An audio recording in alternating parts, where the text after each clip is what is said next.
Perhatikan, kenapa dalam kalimat Iqra bismi rabbik ini tidak dihilangkan? Padahal mudah dalam tulisan mushaf ini dihilangkan, sambungkan ke sini. Untuk menunjuk peristiwa bahwa saat Nabi pertama belajar itu butuh proses. Baca, tidak bisa baca. Baca, tidak bisa baca. Tapi sepanjang apapun proses, kalau dilakukan karena Allah, maka Allah akan mempercepat pemudahan, pemahaman-pemahaman yang mungkin awalnya sulit untuk dirasakan. Ketika mendekat kepada Allah, maka turunlah sesuatu dalam nilai kemudahan dalam kehidupan. Anda, kalau kesulitan apapun dalam kehidupan, sulit di rumah tangga, panjang persoalan, mungkin bukan kurang hebat, Anda kurang sujud. Coba hamparkan sajadah, menghadap kepada Allah, dua-duanya bermohon, minta solusi. Iyurida islaha yuwaffiqillahu bainahuma. Kalau keduanya punya niat baik, Allah akan pertemukan dalam nilai kebaikan. Anda di pekerjaan, kesulitan, panjang prosesnya. Mungkin bukan karena kurang ikhtiar, tapi Anda kurang dekat dengan Allah Subhanahu wa Ta'ala. Bukankah Allah pemilik rezeki yang punya solusi? Anda dekati Allah, lebih mudah bagi Allah untuk memberikan Anda segalanya. Nah ini, pertama, kalau memang Anda ingin dimudahkan dari segala hal yang masuk, ingin dipelajari, ingin dihafalkan, maka lakukan semuanya karena Allah. Maka saat Nabi mendapatkan itu, tiba-tiba beliau ingin menggunakan kekuatan ingatannya untuk menghafal ayat Quran. Ingin digunakan. Turun tiba-tiba Quran surah 75, ayat ke-16 sampai 18. Lihat kalimatnya. La tuharnik bihi lisanaka lita'jala bih. Muhammad, tidak perlu engkau begitu serius, kuat menggerakkan ingatanmu untuk menangkap ayat-ayat Quran supaya cepat hafal. Kamu cepat gerakan lidahmu. Biasanya kalau ingin cepat hafal, dibacakan dengan cepat. Baik, Muhammad gak usah cepat-cepat. Ikuti saja bacaannya. La tuharrik bihi lisanaka lita'jala bi. Inna 'alaina jam'ahu wa qur'ana. Kami akan kumpulkan semua ayat itu, kami akan bacakan. Fa idza qara'nahu fattabi' qur'ana. Cukup kami bacakan, kamu ikuti bacaannya. Teman-teman, mendengar bacaan langsung hafal. Dengar bacaan langsung hafal. Tiba-tiba ada orang-orang yang menerapkan ini dalam kehidupan, dia dibacakan tiba-tiba langsung hafal. Seperti Imam Al-Bukhari, dibacakan langsung hafal. Seperti imam yang lainnya, Imam Asy-Syafi'i, Imam As-Suyuti, dibacakan gurunya langsung hafal. Dibacakan sedikit langsung hafal. Melihat langsung tahu dan seterusnya. Ini kalau Anda kerjakan segala sesuatu karena Allah, maka Allah akan percepat nilai pembelajaran dalam kehidupan.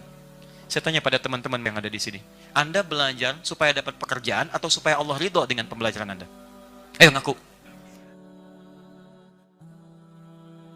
Anda belajar supaya dapat ijazah atau supaya mendapatkan ridho Allah? Ridho Allah. Alhamdulillah. Ya, nggak sama dengan kemarin. Cek. Ya, saya katakan pada Anda, ayo mulai rubah cara berpikir kita. Cara pandang kita berubah, maka kemuliaan didapatkan. Teruskan.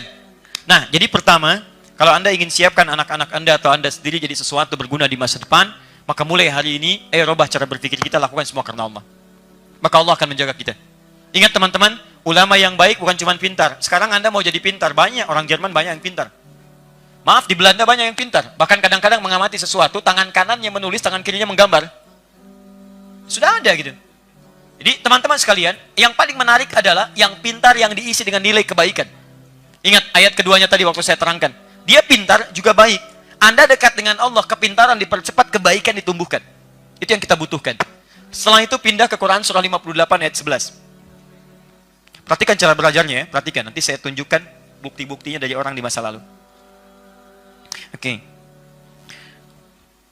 Ya ayyuhalladzina amanu idza qila lakum tafassahu fil majalis fafsahu yafsahillah. Ya. Teruskan sampai ke ujung ayatnya, yarfa'illahu alladzina amanu minkum walladzina utul ilma darajat.